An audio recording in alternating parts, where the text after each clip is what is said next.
नमस्कार। संपूर्ण हिंदी स्पेशल एकमात्र YouTube channel Phephana Hindi classes पर आप सभी का स्वागत है। और इस चैनल पर आपको हिंदी के तीनों पक्षों व्याकरण, साहित्य व काव्य शास्त्र का गूढ़ अध्ययन करवाया जाएगा। तो बढ़ते हैं आज की क्लास की तरफ। और आज की क्लास में भी मेन टॉपिक पर जाने से पहले देखते हैं वही दो शब्द। तो बढ़ते हैं आज की क्लास में, देखते हैं कौन से दो शब्द हो सकते हैं। तो सबसे पहले अपन देखते हैं पारिभाषिक शब्दावली के दो शब्द। तो पहला शब्द आपके सामने है आज की क्लास में INCENTIVE।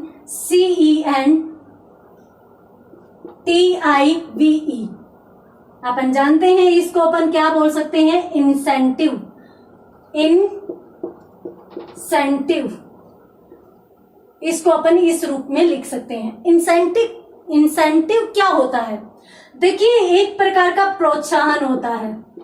अब प्रोत्साहन देने के लिए आप कुछ भी कोई भी रास्ता अपना सकते हो, किसी भी प्रकार का प्रोत्साहन दे सकते हो। कोई राशि भी हो सकती है, जैसे मान लीजिए कि किसी को भी जैसे सरकार देती है, बोनस देती है, तो वो क्या है, एक प्रोत्साहन राशि है। तो इसी प्रकार से प्रोत्साहन के लिए कुछ भी आप किसी को दे दीजिए, वो सारा का सारा क्या कहलाएगा, इंसेंटिव कहलाएगा। उसके बाद बढ़ते हैं अपन दूसरे शब्द की तरफ। तो दूसरा इसी से मिलता जुलता शब्द है, कौन सा, INTENSIVE। इसे अपन क्या कहेंगे, इसको अपन इंटेंसिव कहेंगे। इंटेंसिव इस रूप में इसे लिखा जा सकता है, इंटेंसिव। इसका मतलब क्या होता है? इसका मतलब होता है गहन। या अब कभी कभार एग्जाम में गहन तो अपन समझ जाते हैं कि भी गहरा, किसी भी संबंध में अपन यदि विचार कर रहे हैं और वो भी बहुत गहन तरीके से कर रहे हैं, तो उसके लिए भी आ जाता है कि इंसेंटिव। तो इसका जो शब्द एग्जाम में पूछा जा सकता है वो आता है प्रकृष्ट। तो प्रकृष्ट को देखकर आप कंफ्यूज मत होइएगा, गहन को ही प्रकृष्ट कह सकते हैं। तो पहला शब्द इंसेंटिव प्रोत्साहन हो गया, और इंटेंसिव का मतलब हो गया गहन या प्रकृष्ट। अब अपन देखते हैं राजस्थानी के दो शब्द। तो राजस्थानी में एक शब्द आता है बूहो। क्या कहते हैं इसे? घर हो, कहीं कहीं पर घर के अर्थ में जाता है। कुछ लोग घर के लिए बूहो काम में लेते हैं। कुछ लोग सीधा कोई भी मकान, वैसे घर को मकान भी कह देते हैं, तो इसके लिए भी। साथ साथ जो कमरे का द्वार होता है, कमरे का द्वार, उसे भी कहते हैं। मतलब दरवाजे पर खड़े होते हैं तो यूं कहते हैं कि बूहे पर खड़ा है। तो इस प्रकार से बूहो है वो अनेक रूपों में अर्थ में लिया जा सकता है। घर के लिए भी, मकान के लिए भी, कमरे का दरवाजा है, द्वार है, उसके लिए भी काम में लिया जा सकता है। इसके साथ साथ अगर अपन दूसरे शब्द की बात करें तो दूसरा एक शब्द है ओपरो। अब ओपरो किसे कहते हैं? ओपरा आदमी, ओपरी लुगाई, इस प्रकार से राजस्थानी में शब्द काम में लिए जाते हैं। तो इनका मतलब होता है अपरिचित। अपरिचित यहाँ पर मैं आपको बता देती हूँ, ये वो नहीं है। अक्सर है वो गांव में भूत भूतनी के लिए भी ओपरी, ओपरा काम में लिया जाता है, परंतु सामान्य अर्थ में यदि राजस्थानी भाषा में देखें तो ओपरे का मतलब, ओपरो जो शब्द है उसका शाब्दिक अर्थ अपरिचित में ही जाएगा। तो स्क्रीनशॉट लीजिए। और आज की क्लास के ये चार शब्द आपके सामने, इंसेंटिव यानी प्रोत्साहन, इंटेंसिव यानी प्रकृष्ट या गहन, और उसके बाद अपनों ने बात की बूहो, घर या मकान या कमरे का द्वार, और उसके बाद अपनों ने किसकी बात की, ओपरो यानी अपरिचित। तो यहाँ पर अपने चार शब्द हुए। अब अपन बढ़ते हैं आज की मेन क्लास की तरफ। और मेन क्लास में अपन क्या पढ़ रहे हैं? अपन पढ़ रहे हैं संधि। और संधि में कल अपनों ने कंप्लीट की स्वर संधि का एक भेद, गुण स्वर संधि। आज की क्लास में अपन नया भेद शुरू करने जा रहे हैं, तीसरा भेद। तो बढ़ते हैं, तीसरा भेद कौन सा है? तीसरा भेद देख लेते हैं कौन सा है, रट्टा नहीं लगाना। क्यों? क्योंकि अपनों ने यूं देखा था कि स्वर कितने होते हैं, 11, अ आ, ई उ और उसके बाद री, और ए, आई, ओ और औ। ये 11 स्वर हैं। और इसमें अपनों ने दो परिवार बनाए थे, एक ये और एक ये। ये 2 परिवार बनाए थे, ये आप स्वयं हो, ये अपने को स्वयं को मानना है, ठीक है। तो यहाँ पर अपनों ने क्या किया था, सबसे पहले तो समान स्वरों को मिलाया था। समान स्वरों को मिलाया तो बड़े बड़े बड़े बने, तो अपनों ने दीर्घ संधि कह दिया। उसके बाद आपने क्या किया, आप पहले परिवार के साथ मिले, तो पहले इसके ई के साथ मिले तो ए बना, ऊ के साथ मिले तो ओ बना, और ई के साथ मिले तो अर बना। तो यहाँ पर ई ऊ के साथ ए और ओ, यानी ये और ये एक मात्रा वाले एक गुण होता है, यानी अपनों ने गुण संधि क्लियर की। अब आप स्वयं से तो मिल ही चुके थे दीर्घ संधि में, पहले परिवार से भी मिल चुके, तो अब आप किससे मिलेंगे, इस दूसरे परिवार से मिलेंगे। तो यहाँ पर ये 2 नियम आ जाते हैं, ए या आ, और ए या आ के साथ अपन सबसे पहले तो ए या आई को ले लेते हैं, और दूसरा नियम कौन सा आ जाएगा, ए या आ के साथ कौन मिलेगा, ओ या औ। ये कंडीशन यहाँ पर आ जाएगी, ये स्थिति आ जाएगी। अब यहाँ पर बनेगा क्या, नियम ये कहता है कि भाई बड़े में छोटा आ सकता है, छोटे में बड़ा नहीं आ सकता, तो इसलिए यहाँ पर बड़ा कौन है, बड़ा ये है, तो इसलिए यहाँ पर तो इसका ये बनेगा, और इन दोनों में बड़ा कौन है, ये है, तो इसका ये बनेगा। चूंकि अपनों ने पहले ये और ये मात्राएं पढ़ी थी, एक एक मात्रा, अब क्या होगी, मात्राओं में वृद्धि हो गई, और जैसे ही मात्राओं में वृद्धि हुई तो अपन तीसरा भेद कौन सा पढ़ेंगे, वृद्धि स्वर संधि। वृद्धि स्वर संधि यानी स्वर संधि का तीसरा भेद आज की क्लास में अपन शुरू करने जा रहे हैं, और तीसरे भेद में बस ये ही नियम होंगे और कोई सा भी नियम नहीं होगा। अब देखते हैं कि कैसे होगा, किस प्रकार से शब्द बनेंगे। तो एक शब्द, सीधा सा शब्द है आपके सामने, एक जोड़ एक, ये शब्द है। अब यहां से स्वर निकालने का काम अपन करते आ रहे हैं, तो वही काम करना है, कहीं भी कुछ नया तो है ही नहीं। यहां से ए निकला, आगे कौन है, ए है, बचा कौन, क। अब अपने सामने कंडीशन किसकी आ गई, ए और ए, तो ए यानी पहली शर्त पूरी, उसके बाद ए यानी दूसरी शर्त। बनाना क्या है, ये बनाना है, और ये किस पर लगाना है, ये। बताइए, संधि है काम मुश्किल। अब ये काम अपन दीर्घ संधि से अब तक वही काम करते आ रहे हैं, और वही करेंगे अंत तक। अब संधि भूत कैसे बनेगा, तो देखिए समझकर चलने से संधि भूत है ही नहीं। तो ए तो जो कहते हो, कै जोड़ आई क्या बन जाता है, कई बन जाता है। यहाँ पर याद रखिए कि जो ये मात्रा होती है, ये व्यंजन पर एक लगती है, और जैसे ही ये मात्रा हुई तो ये व्यंजन पर डबल मात्राएं हो जाती है। इस प्रकार से इन्हें व्यक्त किया जाता है। तो एक कै जोड़ एक कई हो गया, और आगे क्या बचा, कै, एक कई का शब्द हो गया। क्लियर। उसके बाद अपन बात करते हैं, एक शब्द है जल जोड़ औक। जल जोड़ औक। अब यहां से और यहां से स्वर निकालना है, अपने को कुछ भी नहीं करना, ए स्वर निकालो, वही काम जो शुरू से करते आ रहे हैं। ओ निकला, बच्चा, इससे कोई मतलब नहीं, पहले वाले से कोई मतलब नहीं। अपने सामने कंडीशन कौन सी आ गई, ए और ओ। अब ए और ओ दोनों हमारी शर्त में है, तो बना दो। कौन सा बना दो, ये। क्यों बना दो, क्योंकि ये संधि कह रही है, ये नियम कह रहा है, हमें तो कोई मतलब ही नहीं है, हमने खुद की तरफ से कुछ नहीं जोड़ा। अब हम जो अक्सर वैज्ञानिक बन जाते हैं ना, खुद से ही निर्मित करने लगते हैं, अंदाजे लगा लगा कर, काम ही नहीं करना अपने को, तो बस इसने बता दिया, उसी वैसे वैसे चलते रहना है। तो यहाँ पर जय लय के साथ औ जोड़ा तो लऊ हो गया, और उसके बाद कै बचा, जलौक। जल की ओक लगाते हैं ना अपन, उसे ही जलौक कह देते हैं, कोई बड़ी बात ही नहीं है, कोई ज्यादा बड़ी बात ही नहीं है। यहां पर एक शब्द और देख लीजिए, स्व जोड़ ऐच्छिक। ऐच्छिक।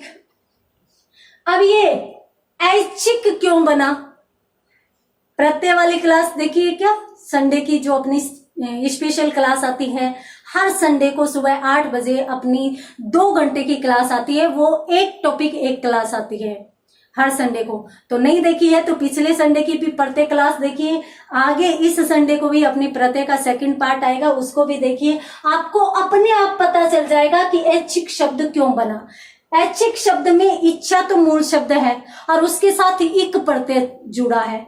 तो इच्छा के साथ इक प्रत्यय जुड़ता है तो जो ईश्वर होता है उसमें आदि परिवर्तन होता है, यानी प्रारंभ में परिवर्तन होता है और प्रारंभ में परिवर्तन से आई बन जाता है। उसी प्रकार से जिस प्रकार से इतिहास जो शब्द होता है इसके साथ अपन इक प्रत्यय जोड़ते हैं तो इक प्रत्यय का एक नियम होता है कि इससे इसमें परिवर्तन होगा, यानी शब्द में आदि वृद्धि होगी और ई किस में बदलता है, आई में बदलता है। तो इसीलिए अपन शब्द क्या मानते हैं, ऐतिहासिक शुद्ध मानते हैं। उसी प्रकार से इच्छा जोड़ इक भी, इच्छा जोड़ इक जुड़ता है तो ये ई आई में हो जाता है और शब्द क्या बन जाता है, ऐच्छिक बन जाता है।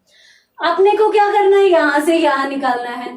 तो यहां से निकालिए, कौन सा निकला, आगे कौन, आई, बचा कौन, छिक। कोई मतलब नहीं है कुछ भी बचे, अपने को ये चाहिए। आ गया, ठीक है। अब ए के साथ क्या आया है, आई आया है। दोनों शर्तें पूरी है, बना दीजिए इसको, ये बना दीजिए, ये इस पर लग जाएगा। तो से वह जोड़ आई वही हो गया, व्यंजन पर जाती दो मात्राएं और बचा कौन, छिक, स्वैच्छिक शब्द बन गया। ये लीजिए, कहाँ मुश्किल है। एक शब्द और देख लीजिए। अभी यहाँ पर अपनों ने दोनों छोटे देखे थे, ए और ए देखा था, ए और ओ देखा था। अब अपनों ने ए और आई, तो अपन ए और औ भी देख लेते हैं। मान लीजिए एक शब्द आपके सामने है, कृष्ण जोड़ औत्कण्ठ। चलिए आप स्क्रीनशॉट लीजिए, उसके बाद अपन और उदाहरण देखते हैं। हाँ, तो स्क्रीनशॉट लीजिए, उसके बाद अपन इससे संबंधित और उदाहरण देखते हैं। बहुत ही रुचिकर टॉपिक है संधि, हिंदी का एकमात्र टॉपिक जो रुचिकर और जो समझने लायक। तो अपन बढ़ते हैं आगे अन्य शब्दों की तरफ। तो मान लीजिए आपके सामने एक शब्द है,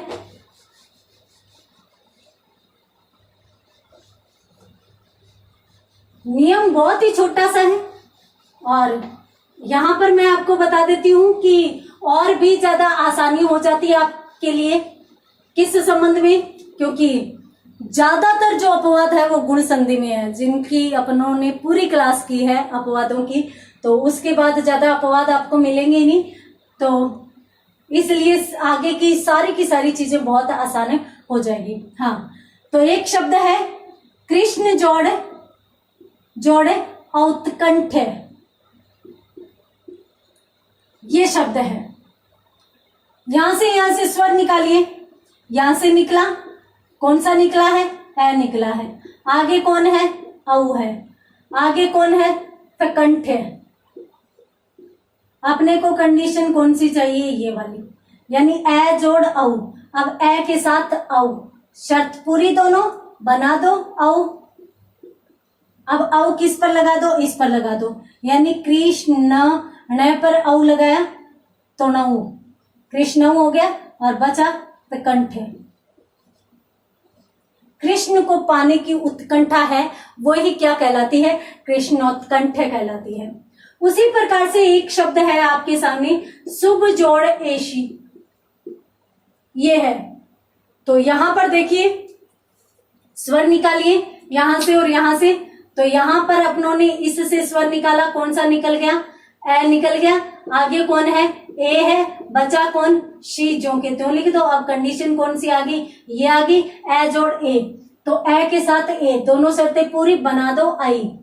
अब आई को किसके साथ जोड़ दो, इसके साथ। शु भय जोड़ आई, क्या बना, भई, और शी बचा जो के त्यों। शुभ चाहने वाला ही क्या कहलाता है, शुभेशी कहलाता है। तो यहाँ पर जो शब्द हुआ वो शुभेशी बना। उसी प्रकार से मान लीजिए कि एक शब्द है सदा जोड़े एव, ये शब्द है, ठीक है। अब यहां से स्वर निकालिए, ठीक है। तो यहां से स्वर निकालेंगे, द के साथ कौन सा स्वर जुड़ा है, आ जुड़ा है, ठीक है। आगे कौन है, ए है। बचा उससे अपने को कोई मतलब नहीं, अपने पास कंडीशन ये आनी चाहिए। तो देखिए आ और इसके आ आया तो पहली शर्त पूरी, आगे क्या है ए, दोनों शर्तें पूरी तो बनेगा क्या, ए बनेगा, आई बनेगा सॉरी। तो आई किस पर लग जाएगा, द पर लग जाएगा। अब से द जोड़ आई, दई और वह। अब सदैव शब्द जो है वो कभी गलत नहीं करोगे, क्यों, क्योंकि आपको पता चल चुका है कि सदैव बनता कैसे है। सदा जोड़ एव में संधि होती है तो आ और ए की संधि आई में बदलती है, तो इसलिए द पर कौन सी मात्रा लगेगी, आई की मात्रा लगेगी। इस तरीके से यदि आप हर एक शब्द को समझने लग जाओगे तो मुझे नहीं लगता हिंदी मुश्किल है। तो जल्दी से स्क्रीनशॉट लीजिए और उदाहरण देखते हैं अपन इससे संबंधित और कौन कौन से उदाहरण इसमें हो सकते हैं। तो यहां पर अपनों ने जो शब्द देखे और अपन देखते हैं।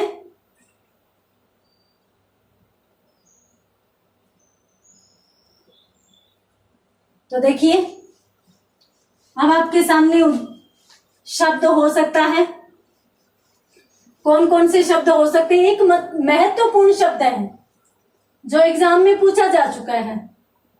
कौन सा, एक शब्द आया था लोक जोड़ एषणा, बहुत ही महत्वपूर्ण शब्द है। ये शब्द है, यहां से स्वर निकालिए, लोक में से स्वर निकाला है, आगे कौन सा है ए, बचा कौन क्षणा, कोई मतलब नहीं है, कंडीशन अपने को ये चाहिए, ए जोड़ ए क्या बनेगा, आई बनेगा, आई किस पर लगा दो, इस पर लगा दो, लोक कै जोड़ आई कई, और बचा क्या क्षणा, शब्द क्या बन गया, लोकैषणा बन गया। इसी प्रकार से मान लीजिए कि एक शब्द और है, शब्द है एक जोड़ एव। अब ये शब्द है, यहां से स्वर निकालिए, यहां से कौन सा निकला, ए निकला, आगे कौन है, ए है, बचा कौन, वह। अब कंडीशन कौन सी, ए जोड़ ए, वही बनेगा क्या, आई बनेगा, इस पर लगा दीजिए, तो शब्द क्या बना, ए कै जोड़ आई कई, और उसके बाद वही एकैव। बिल्कुल आसान। एक शब्द और देख लीजिए, आपके सामने शब्द है परम जोड़ औदार्य। अब औदार्य क्यों बना, ये भी आपको प्रत्यय देखने पड़ेंगे, उदार जोड़ ये का औदार्य बन जाता है, परंतु अपन यहाँ पर संधि देखते हैं तो यहाँ पर अपने को ये स्वर चाहिए, तो परम में से स्वर निकालिए, कौन सा निकला, ए, आगे कौन सा है, औ, आगे कौन बचा, दार्य, अपने को इससे कोई मतलब नहीं है, अपने को ये कंडीशन चाहिए, तो ए के साथ कौन सा आ गया, औ, बनेगा क्या, वही औ बनेगा, तो औ किस पर लग जाएगा, इस पर लग जाएगा, तो परम जोड़ औ मऊ हो गया, और फिर दार्य, शब्द क्या बन गया, परमौदार्य शब्द बन गया। तो इस प्रकार से शब्दों में परिवर्तन आ जाते हैं। जल्दी से स्क्रीनशॉट लीजिए और देखते हैं अपन 2-4 शब्द इसमें कौन कौन से हो सकते हैं। तो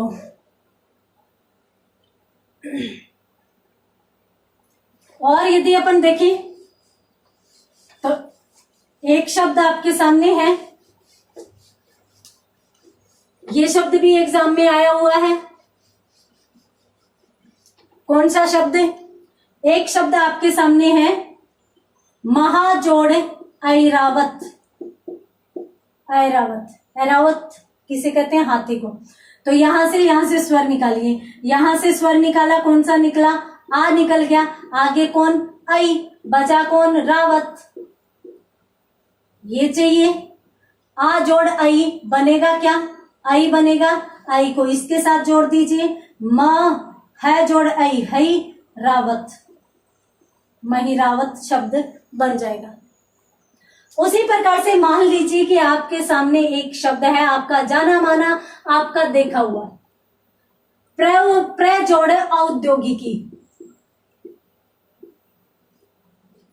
अब यहां पर औद्योगिकी क्यों बना, देखिए उद्योग जोड़ इक जोड़ ई, तो उद्योग के साथ इक जुड़ा तो औद्योगिक बन गया, और उसके बाद ई प्रत्यय और जोड़ा तो औद्योगिकी बन गया।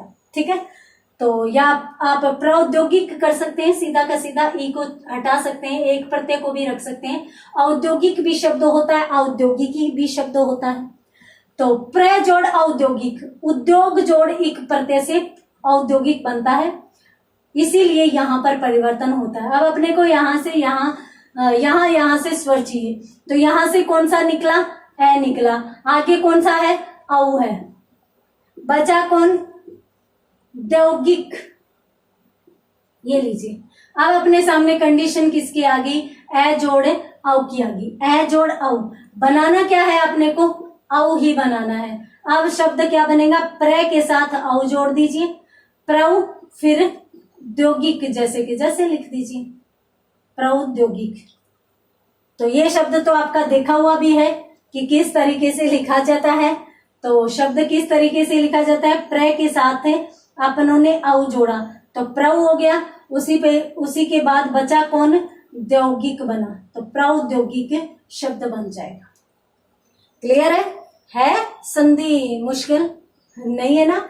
तो उसी प्रकार से मान लीजिए कि एक शब्द और है आपके सामने, ज्ञान जोड़ औषधि। और यहाँ पर मैं आपको बता देती हूँ कि औषधि जो शब्द है वो बहुत बार काफी ज्ञान औषधि, वन औषधि अनेक शब्दों में आता है। और आपको यहाँ पे याद रखना है कि औषधि शब्द में औ ही आता है, ओ नहीं आता। तो कुछ शब्द ऐसे हैं जो ज्यादा प्रचलन में हैं, जो ज्यादा यूं मान लीजिए कि भाई आरपीएससी में रिजर्व है, तो उन शब्दों को आप विशेषता देख लीजिए। एक तो जैसे ऊष्मा हो गया, ऊर्जा हो गया, इंद्र हो गया, ईश हो गया, इन शब्दों में कौन कौन सी मात्राएं आती है, छोटी या बड़ी, तो उनको आप स्पेशली अलग पेज पर लिख लें। तो यहाँ से स्वर निकालिए, तो यहाँ से कौन सा स्वर निकला, ए निकला, ठीक है, सॉरी ए निकला, और उसके बाद कौन सा है, औ, बचा कौन, शधि। अब ये हुआ, अब इस प्रकार से ये बन जाता है। अब ए जोड़ औ, ए के साथ औ जोड़ते हैं, सॉरी औ जोड़ते हैं तो क्या बनता है, औ ही बनता है, अपने को कोई चिंता ही नहीं है। तो यहाँ पर या नए के साथ औ जोड़ा तो नौ बन गया, और शधि बचा जो कि त्यों लिख दो, ज्ञान औषधि, ज्ञान रूपी औषधि, रूपक अलंकार के तहत ये शब्द बनता है। ज्ञान जोड़ औषधि क्या बनता है, ज्ञान औषधि शब्द बनता है। तो स्क्रीनशॉट लीजिए, और इसी के साथ अपनों ने इस नियम को बहुत अच्छे से समझ लिया है। उसके बाद अपन देखते हैं इसके जो एक दो जो अपवाद रहते हैं उन चीजों को भी अपने देख लेते हैं।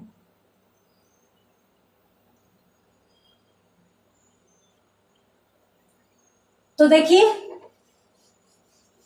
अब अपन देखते हैं इससे संबंधित अपवाद। इस नियम के या इस संधि के जो वृद्धि संधि है उसके कितने अपवाद होते हैं। देखिए, कोई अपवाद नहीं है इसका, एकमात्र शब्द अपवाद हो सकता है। कैसे अपवाद, देखिए, यदि कहीं पर दूसरे शब्द के रूप में औदन शब्द आता हो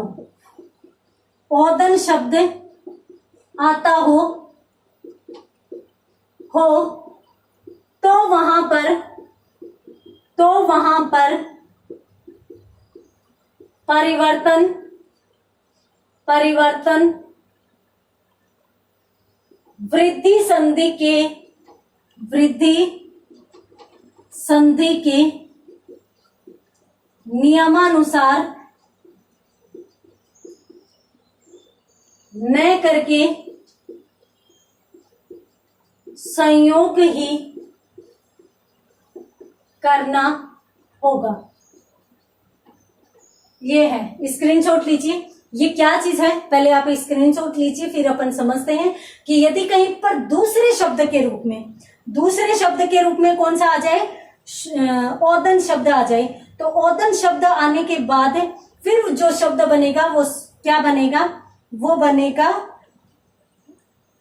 संयोग, संधि नहीं होगी।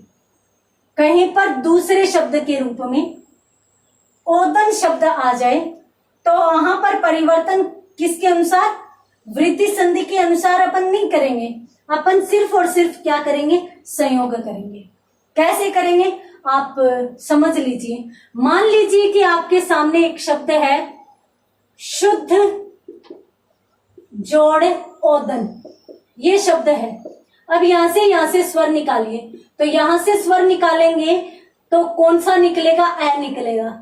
शुद्ध, ध में से ए निकल गया। आगे कौन सा स्वर है, ओ है। बचा कौन, दन, उससे अपने को कोई मतलब नहीं है। अब अपने सामने ए जोड़ ओ की कंडीशन होगी, यानी ए जोड़ ओ, ये कंडीशन होगी। अब इस कंडीशन पर नियमानुसार बनना क्या चाहिए, औ बनना चाहिए, औ बनना चाहिए। और औ शब्द किस पर लगना चाहिए, इस पर, यानी शब्द क्या बनना चाहिए, शुद्ध, ध के ऊपर कौन सी मात्रा आएगी, औ की, शुद्धौ, और दन ज्यों के त्यों, यानी शब्द क्या बनना चाहिए, शुद्धौदन बनना चाहिए। नियमानुसार तो बनना चाहिए, परंतु अपनों ने यहाँ पर क्या कहा है कि वहां पर परिवर्तन वृद्धि संधि के नियमानुसार न करके, वृद्धि संधि के अनुसार नहीं करेंगे, क्या रखेंगे, संयोग रखेंगे। संयोग रखेंगे तो अपन क्या करेंगे, इसको औ के बजाय क्या करेंगे, औ के बजाय ओ रखेंगे, उसे ओ रखेंगे। तो इसमें औ नहीं जुड़कर क्या जुड़ेगा, ओ जुड़ेगा, और ओ जुड़ेगा तो ये क्या बन जाएगा, शुद्धोदन बन जाएगा। अब ये शब्द शुद्ध माना जाता है, क्यों, अपनों ने रट्टा तो किसी चीज का लगाया नहीं, अपन तो क्या क्यों कैसे देखकर चल रहे हैं। तो इसको भी समझ लेते हैं कि भाई इसमें परिवर्तन क्यों नहीं हो रहा, वृद्धि संधि की दोनों शर्तें पूरी हो रही है, ए जोड़ ओ बन रहा है, तो हम औ क्यों नहीं बनाते हैं, इसलिए क्योंकि जो ओदन शब्द होता है इसका शाब्दिक अर्थ, पहले आप इसका स्क्रीनशॉट लीजिए फिर अपन अच्छे से समझते हैं इसको। देखिए, हाँ, तो यहां पर अपनों ने है वो वृद्धि संधि के नियमानुसार अपनों ने क्यों नहीं किया, क्योंकि यहां पर जो शब्द है ओदन, ओदन शब्द का शाब्दिक अर्थ होता है भोजन, और यदि अपनों ने औ कर दिया तो औ नामक शब्द हमारे शब्दकोश में नहीं है, तो इसलिए इसके अनुसार हमारा ये शब्द का अर्थ नहीं जाएगा। इस शब्द का अर्थ क्या होता है, शुद्ध जोड़ ओदन, यानी शुद्ध भोजन के लिए शुद्धोदन कहा जाता है। ठीक है, तो यहां पर फिर हमारा अर्थ है वो खंडित हो जाएगा, अर्थ बाधित हो जाएगा। तो इसलिए हम क्या करेंगे, औ के बजाय ओ ही रख देंगे, और ओ ही रख देंगे तो शुद्ध जोड़ ओदन का शुद्धोदन ही हुआ, औदन नहीं हुआ। तो यहाँ पर क्या माना जाएगा, मात्र संयोग माना जाएगा, संधि नहीं मानी जाएगी। यहाँ पर ये इस प्रकार के ज्यादा शब्द नहीं मिलते। महत्वपूर्ण जो दो शब्द है, एक जो शब्द अत्यंत महत्वपूर्ण है उसको भी अपन देख लेते हैं। एक शब्द है शुक जोड़ ओदन, ये है, और ये शब्द है वो संधि के तहत भी शुद्ध माना जाता है, वाक्यांश के लिए एक शब्द के लिए भी महत्वपूर्ण माना जाता है, सॉरी शुद्ध नहीं महत्वपूर्ण माना जाता है। यहां से स्वर निकालिए, कौन सा निकला, यहां से ए निकल गया, आगे कौन ओ, बचा कौन, दन। अब यहाँ पर कंडीशन आ गई ए जोड़ ओ, कंडीशन वही आ गई ए जोड़ ओ। बनना क्या चाहिए, बनना तो औ चाहिए, परंतु अपन क्या बनाएंगे, औ के बजाय क्या बनाएंगे, ओ बनाएंगे, और ओ किस पर लगा देंगे, ये काम तो अपन शुरू से करते आ रहे हैं। तो शु और कै जोड़ ओ क्या बना, को, और बचा कौन, दन, शुकोदन शब्द बन जाएगा। और शुक का मतलब क्या होता है, तोता, और ओदन का मतलब क्या होता है, भोजन। तो तोते का प्रिय भोजन क्या होता है, अनार होता है, तो अनार को शुकोदन का पर्याय भी माना जाता है। तो इस प्रकार से ये ओदन है वो ओदन के रूप में ही शुद्ध माना जाता है, औदन के रूप में नहीं आता। तो इसलिए इस शब्द में भी अपन संधि न मानकर क्या मानेंगे, मात्र संयोग मानेंगे। क्यों, क्योंकि यहाँ पर परिवर्तन संधि के नियमानुसार नहीं हो रहा। तो ये दो ही शब्द इसमें माने जाते हैं जो कि महत्वपूर्ण शब्द माने जाते हैं। तो जल्दी से स्क्रीनशॉट लीजिए। एक छोटी सी बात है वो भी मैं आपको यहाँ पर बता देती हूँ, और उसी के साथ फिर अपन वृद्धि संधि को कंप्लीट करेंगे। तो एक शब्द कौन सा, देखिए, एक दो शब्द हिंदी में ऐसे प्रचलन में हैं जो संयोग रूप में भी शुद्ध माने जाते हैं, और संधि में भी शुद्ध माने जाते हैं। कौन से? एक शब्द आपके सामने है कंठ जोड़ ओष्ठ। अब अपने को क्या करना है, यहां से स्वर निकालना है। यहां से अपनों ने निकाला, कौन सा निकला? है। आगे कौन सा है? ओ। बचा कौन? कोई मतलब नहीं है अपने को, मतलब इससे ए जोड़ ओ, ए जोड़ ओ, तो नियमानुसार बनना क्या चाहिए? औ बनना चाहिए। और औ किस पर लगा देंगे? इस पर। तो कण ठ, ठ जोड़ औ ठ हो गया। ठीक है, बचा कौन? ष्ठ। ये तो हो गई संधि। और कौन सी संधि? वृद्धि स्वर संधि। शुद्ध शब्द है ये। परंतु अपन औ के बजाय ओ भी इसमें कर सकते हैं, ओ भी।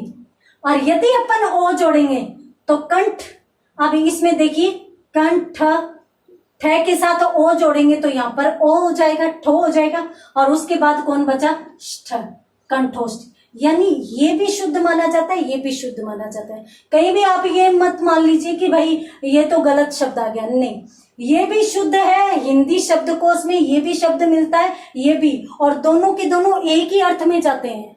ये भी नहीं है कि दोनों के लिए अर्थ बदल जाते हैं, परंतु फर्क इतना है। यहां पर अपवादों में मैं इसलिए बता रही हूं कि भाई यहां पर संयोग माना जाएगा और यहां पर संधि माना जाएगा। यदि इस नियम के अनुसार ये शब्द पूछा जा रहा है तब तो कोई दिक्कत नहीं है, आप इस संधि में पढ़ेंगे। परंतु ये शब्द यदि पूछ लिया गया तो ये संयोग में चला जाने के कारण अपवाद बन जाएगा। यहाँ इसी प्रकार से एक शब्द मैं आपको देती हूं, आप स्वयं बना लीजिएगा। इसके भी दोनों के दोनों शब्द ही शुद्ध माने जाएंगे।